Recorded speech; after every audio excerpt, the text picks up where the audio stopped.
I want to start with a moment that happened, well, relatively recently, at the 95th Academy Awards. Right. You have the in memoriam segments, usually this very solemn, respectful moment where the industry honors its legends who passed away. Of course.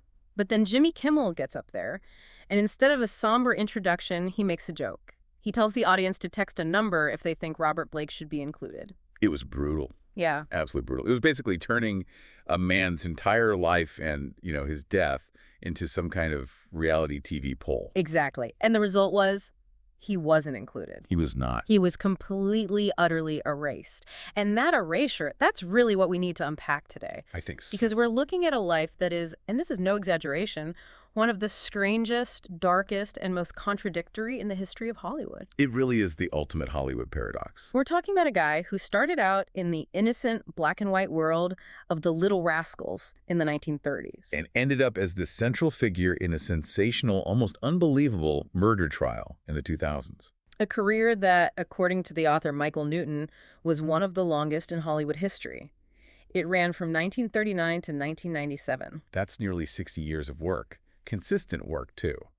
But today, you say the name Robert Blake, and nobody thinks of the Emmy, nobody thinks of In Cold Blood. No, they think of the trial, they think of Vitello's restaurant. They think of Bonny Lee Bakley. And that's our mission for this deep dive. We aren't just here to recount the biography or, read the Wikipedia page. No, not at all. We've got the biographical records, we have the trial summaries, filmography data, and we're going to use all of it to try and figure out how Michael James Gubitosi, This kid from New Jersey. yeah, how this kid from Jersey morphed into the pariah of the century. And to really understand the end of the story, the acquittal, the civil verdict, the total financial ruin, Yeah. we have to go back to the beginning. We have to look at the mechanics of his life. What do you mean by mechanics? I mean, how a traumatic childhood literally rewires a person's brain. How a very specific, very important legal mentorship kept him from completely imploding for decades. And what happens when that safety net is finally suddenly gone? Exactly. It's a case study in trauma, fame, and the blurred lines between a tough guy persona and a deeply broken reality. That's it perfectly. So let's go all the way back. Before he was Robert Blake, he was Michael James Gubitosi, born in Nutley, New Jersey in 1933. Right. September 18, 1933. Yeah. His parents were Giacomo and Elizabeth Gubitosi. And they were Italian immigrants. They were from the Campania region. His father was from a town called Montella, his mother from Pola. Now, usually when we hear Italian immigrants in the 30s, we have a certain kind of story in our heads. Right, the Ellis Island narrative. Exactly. But this wasn't that. This was different. Because they didn't stay in New Jersey for long, the sources say they packed up and moved to Los Angeles in 1938. And they did it for one specific reason, to work as movie extras. See, that feels so intentional. It's a very specific kind of ambition, isn't it? To move your whole family across the country for that. It absolutely was. It's the classic stage-parent dynamic. But you have to imagine it dialed up to 11. They didn't just want work for themselves. They wanted to put the kids to work. And they did, right away. Oh, yeah. By 1936, the three Gubitosi children, Michael and his siblings, were already performing as an act. The Three Little Hillbillies. Three Little Hillbillies.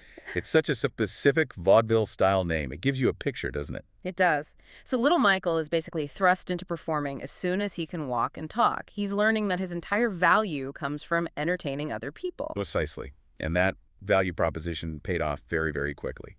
He got his big break in MGM's Our Gang Shorts. What most of us know now as the Little Rascals. Exactly.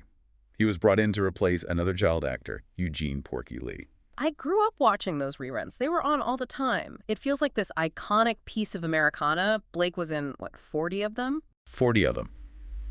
Between 1939 and 1944, he eventually became the series' final lead character. Yeah. But here's where the story gets a little heartbreaking, and it really hints at the trouble brewing just beneath the surface. Okay. The sources all note that as a child actor in our gang, Blake's character, Mickey, was often called upon to do one thing. Cry. To cry, which is acting 101 for a child star, right? You need the cute kid to be able to cry on cue. It's the whole game. Right. But he couldn't do it. He was criticized as a child for being unconvincing when he cried. That's rough for a kid. It's more than rough. Critics at the time even called him obnoxious and whiny. That is incredibly harsh for a 6 or 7-year-old. But it's also deeply ironic, isn't it? Because when we look at the source material about his home life, you'd think he would have a limitless reservoir of sadness to draw from. And that's the tragedy. That's the psychological key to understanding him, I think. He was living an absolute nightmare at home, but he couldn't perform sadness correctly for a camera. What does that suggest to you? It suggests a profound level of dissociation.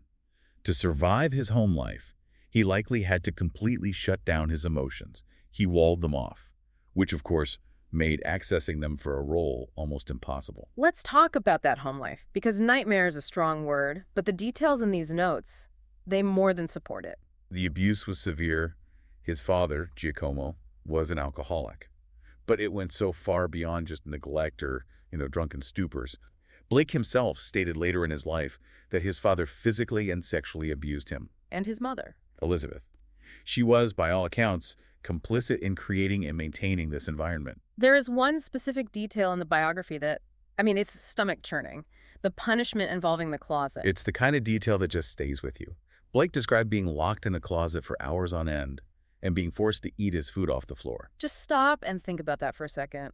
You have a child who during the day is being applauded on a movie set. He's a star. He's the family's breadwinner. The golden boy. And then he goes home, gets locked in a dark closet, and is treated like an animal. It creates a massive fracture in the psyche. It has to. You have the public self, which is competent, loved, successful, and you have the private self, which is humiliated, powerless, and utterly degraded. And that split doesn't just, go away when you turn 18. No. It festers. It becomes part of your core programming. And it wasn't just at home either. He struggled to integrate with the outside world. The notes mention that when he finally entered public school at age 10, it was a disaster. A complete disaster. He was bullied mercilessly. He got into constant fights. He was eventually expelled. You have to imagine this is a kid who has never learned how to socialize with his peers. How could he? He only knows two modes: performing for adults or surviving abuse from adults.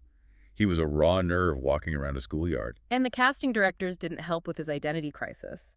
After Our Gang, he moves into the Red Ryder film series. Right, the B-movie westerns. He played a character named Little Beaver from 1944 to 1947. And Little Beaver was a Native American character. A Native American boy, yes. And this brings up a really interesting point about Hollywood casting practices at the time.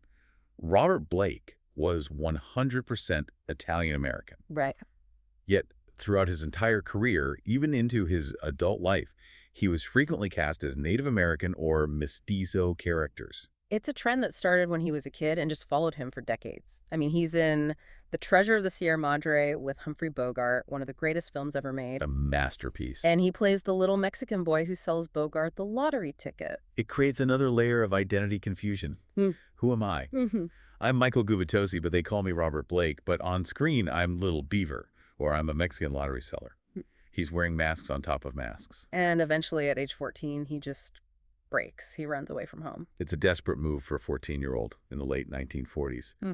But you can understand the impulse. Get away at any cost. But running away doesn't solve the internal problems, does it? No, of course not. He had several very, very difficult years there. And then there's a definitive break in the family dynamic.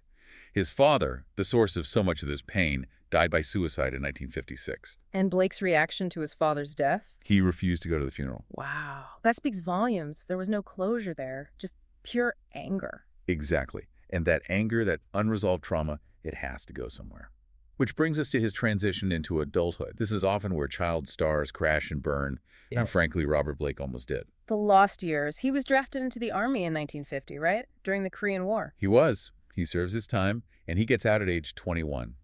Now, you have to put yourself in his shoes for a moment. He has no real-world skills other than acting. He's not the cute kid anymore. He's a grown man with a mountain of emotional baggage. He has no prospects. And the sources mention a deep spiral into depression and substance abuse. It was a very dark period. A 2-year addiction to heroin and cocaine. He even resorted to selling drugs just to survive. This is the moment where he could have easily become just another sad Hollywood footnote. Remember that kid from Little Rascals? Yeah, he overdosed in the 50s. That was the trajectory he was on. It was, but he pulled out of it. And the notes point to a very specific turning point. An acting class run by a man named Jeff Corey. Jeff Corey, he was a blacklisted actor who became this legendary teacher. That's him. And his class wasn't just about how to say your lines. It was about how to be, It was about digging deep. For Blake, it was essentially therapy. It was about rebuilding his personal and professional life from the ground up. And this is when he officially becomes Robert Blake. Yes. In 1956, he starts billing himself as Robert Blake for the first time. He was consciously shedding Mickey Gubitosi and trying to build a new man, a new identity. But even with the acting classes, even with the new name, someone with that much damage, the abuse, the closet, the heroin, he needs more than that. He needs guardrails. He needs a stabilizing force. He does. And reading through these sources, one name stands out as arguably the single most important figure in his entire adult life. Louis L. Goldman. Louis Goldman. The sources list him as an entertainment attorney. But reading Blake's own quotes about him, he sounds like so much more than that. He was everything. He was the surrogate father. He was the protective, competent father that Giacomo never was. Blake later made a comparison that I find fascinating. He compared Goldman to Customato. Customato. The boxing trainer who discovered and handled Mike Tyson. Exactly. And it's the perfect analogy. Explain that. Well, think about Mike Tyson in his prime. An incredibly powerful, talented, but extremely volatile force. D'Amato didn't just teach him how to box. He contained him. He focused all that aggression. He gave him structure. Blake saw Goldman in the exact same way. There's a quote here from Blake. He says of Goldman, "He kept me out of the courtrooms." Which is just chillingly ironic, given what happens later. But listen to how Blake describes their dynamic. He said Goldman had the psychological wherewithal to get him to respect and love him. And he said Goldman could tame the junkyard dog inside of him. The junkyard dog. That's how Blake saw himself. Yes. Scrappy, defensive, dangerous, ready to bite. And when the junkyard dog got into trouble, which by all accounts he did frequently, Goldman would fix it. He would go into judges' chambers, he'd smooth over bar fights, he'd handle disputes. Blake said, when I was with him, I was like a little boy. So, in a way, Goldman allowed Blake to remain in this state of arrested development. He handled all the adult responsibilities so Blake could just focus on acting. Precisely. It was a symbiotic relationship, but a deeply dangerous one, because it meant Blake never really had to develop his own emotional regulation. He never had to grow up. He basically outsourced his conscience and his impulse control to Louis Goldman. And here's the piece of foreshadowing that just makes your blood run cold. Louis Goldman died in 1991. 1991. 10 years, almost to the day before the murder of Bonny Lee Bakley. So for a full decade, the junkyard dog was off the leash. Completely.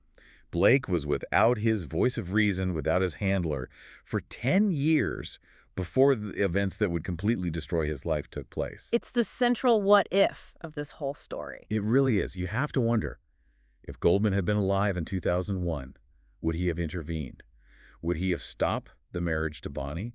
Would he have just paid her off and sent her away? It's impossible to know, but the timing is just undeniable. But before we get to the tragedy, we really have to look at the triumph. Because between the heroin addiction and the murder trial, Robert Blake became a massive, massive star. He really did. And it wasn't just, commercial success. It was critical acclaim. The role that really broke him through to the mainstream as a serious adult actor was the 1967 film In Cold Blood. Based on the Truman Capote book, an incredible book. And Blake played Perry Smith, one of the real-life murderers. And the casting was just eerie. Blake had this striking physical resemblance to the real Perry Smith. They were both short, dark-haired, with this kind of wounded, intense look in their eyes. But it went deeper than looks, didn't it? Oh, much deeper. Perry Smith was a troubled drifter with his own traumatic background. A man who felt the world had kicked him while he was down his whole life. So Blake didn't have to do a lot of research to find that emotion. No. He didn't have to act it. He inhabited it. He channeled all that rage, all that closet trauma into the role. And it worked. It's a terrifying performance because it feels so completely horribly real. There's a piece of trivia here that I find fascinating. It says Blake was the first actor to say a specific curse word in a mainstream American film. He was. In Cold Blood, he was the first actor to say the word bullshit in a mainstream motion picture. It seems so tame now, but in 1967, that must have been like a grenade going off in the theater. It absolutely was. Yeah. And it signaled a shift. We were moving away from the polished golden age of Hollywood and into the new Hollywood. Yeah. The era of Scorsese, of Coppola, of grit and realism. And Blake was right at the forefront of that wave. He was the perfect anti-hero. And he took that anti-hero energy and brought it to television in the mid-70s with Baretta. Baretta was a phenomenon. It ran from 1975 to 1970 up. He played Tony Baretta, this streetwise, plainclothes detective who lived in a rundown hotel with his pet bird. Right. We can't talk about Baretta without mentioning the bird. Fred, the pet cockatoo. It's such a weird, specific quirk for a character. A tough guy cop who talks to his bird, and the catchphrases. That's the name of that tune. You can take that to the bank? It just worked. It was so charismatic. He won an Emmy for it in 1975. He did. He was on top of the world. He had successfully made the transition that almost no child stars make. He was a respected, award-winning adult actor. He had the money, he had the fame, he had the industry's respect. But even then, looking at the roles he chose, they were always intense. He did a show called Helltown in 1985. Where he played a priest in a tough inner-city neighborhood. He also wrote for that show. He was very involved in the creative process. And then his final film role? This one is really unsettling in hindsight. 1997, David Lynch's Lost Highway. Playing the mystery man. Have you seen that movie? Because that character is pure nightmare fuel. It is a chilling, unforgettable performance. He's in this ghostly white makeup, playing this omnipresent, sinister force that seems to know your darkest secrets. And in retrospect, seeing him play such a disturbing, almost demonic character right before his real life took that dark turn, it just adds another layer of unease to his whole filmography. It's like the darkness of the roles was bleeding into the man himself. Or maybe the man was bleeding into the roles. It's hard to tell where the line is. So by the late 90s, his career is winding down. He's semi-retired, living comfortably. And then in 1999, at a jazz club, he meets a woman named Bonny Lee Bakley. And this is where the story shifts genres. We move from a Hollywood biopic into a full-blown true crime thriller. And to understand what happened next, you really have to understand who Bonny Lee Bakley was. The sources are, well, they're not kind to her, but they are very consistent in their description. She had a reputation. She was a grifter. That's really the most accurate term for her. The sources describe her as having this long history of exploiting older, lonely, often famous men. She ran a mail-order business selling nude photos of herself, right? She did, and by the time she met Robert Blake, she had already been married 9 times. 9 times? That's a lot of legal paperwork. It's a career in itself. And at the time she met Blake, she wasn't just seeing him. She was also actively dating Christian Brando. Marlon Brando's son. Marlon Brando's very troubled son. Talk about targeting a very specific demographic. Troubled Hollywood figures with famous last names. Exactly. And then inevitably she gets pregnant. And in true grifter fashion, she hedges her bets. She told both Christian Brando and Robert Blake that the baby was theirs. She initially named the baby Christian Shannon Brando. She was betting on the Brando name carrying more weight or more money. There were even letters she wrote that came out later where she describes her dubious motives. She was explicit about it. She was looking for a payday, for security, for a connection to fame. She didn't really care which man provided it. Blake wasn't just going to take her word for it. No, absolutely not. He insisted on a DNA test. And when the results came back, they proved conclusively that Robert Blake was the biological father, not Christian Brando. Okay, so now we have a situation. Blake is 66 years old. He has a baby with a woman he knows for a fact is trying to con him. A woman he despises. Most people in that situation would work out a child support agreement and keep their distance. But Blake does something that seems completely baffling. He marries her. Why? Why on earth would he marry her if he knew who she was? He became husband number 10 on November 19, 2000. And it seems it was entirely about the child. He wanted custody. He was obsessed with the idea of having the child in his life. Maybe he was trying to be the kind of father he never had. But it was not a real marriage by any stretch. They lived in separate dwellings on his property. He was in the main house. She was in the guest house. That is a recipe for absolute disaster. You're living yards away from someone you despise, who you feel has trapped you. It was an incredibly hostile arrangement. The custody agreement they drew up even designated that the baby, Rose, would be raised primarily by Blake's adult daughter, Delina. So he was trying to sideline Bonnie completely while keeping the baby. He was. And that tension just simmered and simmered until the night of May 4th, 2001. The night at Vitello's. This is the sequence of events that was debated and dissected for years in courtrooms and on the news. Let's walk through it, beat by beat. Okay. Vitello's Italian restaurant in Studio City was a favorite haunt of Blake's. He was a regular there. They even had a dish on the menu named after him. So he and Bonnie go there for dinner. They park the car around the corner on a side street. Which is a notable detail. There was parking closer to the restaurant, but Blake claimed that specific spot around the corner was his lucky spot. Okay, so they have dinner, they finish, they walk back to the car. Right, and this is where the alibi comes in. Blake claimed that after they got to the car, he suddenly realized he had left a pistol behind in the restaurant. First question, why was he carrying a pistol to dinner at his favorite restaurant? His claim was that Bonnie feared for her safety because of her past, because of all the men she had scammed. So he carried a .38 caliber revolver for her protection. Okay. He says the gun slipped out of his waistband and fell into the booth. So he leaves Bonnie sitting alone in the passenger seat of the car on this dark side street and walks back to Vitello's to retrieve it. And while he was gone? While he was gone, Bonny Lee Bakley was shot twice, once in the shoulder and a single fatal shot to the head. Blake's story is that he returned to the car and found her. Correct. According to his version, he returned, found her bleeding and unresponsive, and ran to a nearby house to call 911. Now, the pistol, the one he went back to the restaurant to get, the .38 he admitted to having, was that the murder weapon? No. And this is the single most important piece of physical evidence for the defense. The gun Blake had on him was a .38 special. The bullet that killed Bonnie came from a completely different gun. A vintage World War II era Walther P-38. Which complicates things for the prosecution immediately. Massively. If he shot her, why bring a different gun? If he had a gun on him already, why use another one that you have to dispose of?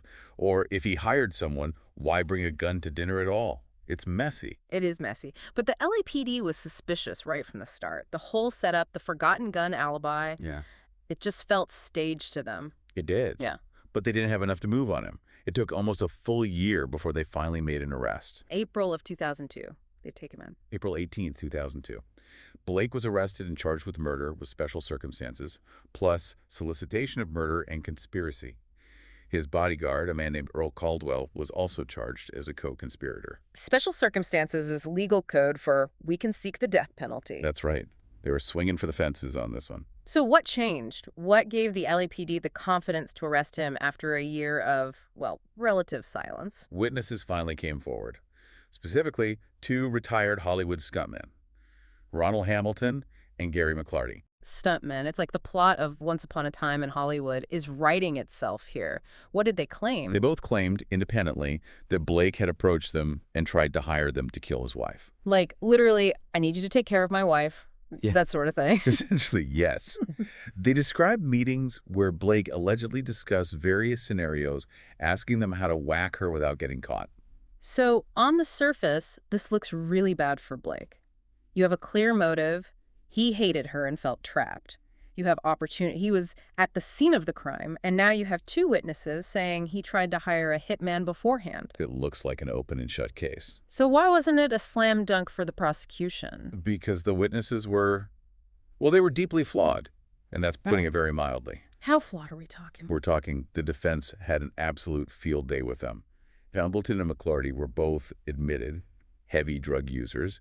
McClarty, in particular, had a documented history of significant mental health issues. Like what? He had previously made claims that satellites were controlling his brain and that aliens were drilling into his head. Okay, that is a major credibility problem. If I'm a juror and the prosecution's star witness is worried about space lasers, I'm going to have some serious doubt. You're going to have more than doubts. And with the other witness, Hamilton, there was evidence of coercion. The author, Miles Corwin, noted that Hamilton only agreed to testify after being told he would be subject to a grand jury subpoena and potentially face charges himself for other unrelated crimes. So the defense argument was he was just singing for his supper to save his own skin. Exactly. They painted him as a cornered man who would say anything the DA wanted to hear to get himself out of trouble. So the prosecution's case is resting on a weird alibi and two stuntmen with drug problems and delusions. What about forensics? Did they find any gunshot residue or GSR on Blake? This was the other major pillar of the defense's case. Blake's hands were tested for GSR immediately after the murder. The results were negative. No residue was found. Let me play devil's advocate here. If he did shoot her, how does he not have residue on his hands? That was the prosecution's struggle. Their theory was that he might have worn gloves or maybe washed his hands when he went back into the restaurant. But think about that timeline. It's incredibly tight. It's almost impossible. He'd have to walk to the car, shoot her, ditch the murder weapon, which was later found in a nearby dumpster strip, off gloves if he wore them, get back to the restaurant, wash his hands thoroughly enough to remove every single microscopic particle, and then run out acting panicked, all in a window of just a few minutes. It's a lot to pull off for a 67-year-old man in a state of presumably high stress. It creates reasonable doubt. And in a criminal trial, reasonable doubt is all you need. So this all leads us to the tale of two trials. The criminal trial starts in late 2004. That's right. The prosecution painted him as a trapped man who took drastic action to free himself from a loveless marriage and to protect his daughter from a toxic mother. And the defense? The defense, led by attorney Merrill Griffith Cohen, argued that Bonny Lee Bakley was a professional con artist who had scammed hundreds of men over the years. She had enemies everywhere. Their argument was essentially, why are you so focused on Robert Blake? There's a line of people who could have wanted her dead. Some other dude did it. It's a classic defense. And given the complete lack of physical evidence linking Blake to the murder weapon and the unreliability of the witnesses, it worked. On March 16, 2005, the verdict came in. Not guilty. Acquitted of murder and 1 count of solicitation.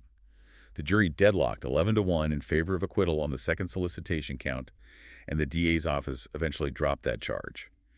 Robert Blake walked out of that courthouse a free man. But the reaction, it wasn't exactly a ticker tape parade for him. Far from it. The LA district attorney at the time, Stephen Cooley, was absolutely furious. He went on TV and publicly called the jurors incredibly stupid. Wow. A sitting DA calling a jury stupid on the record. That is wildly unprofessional, to say the least.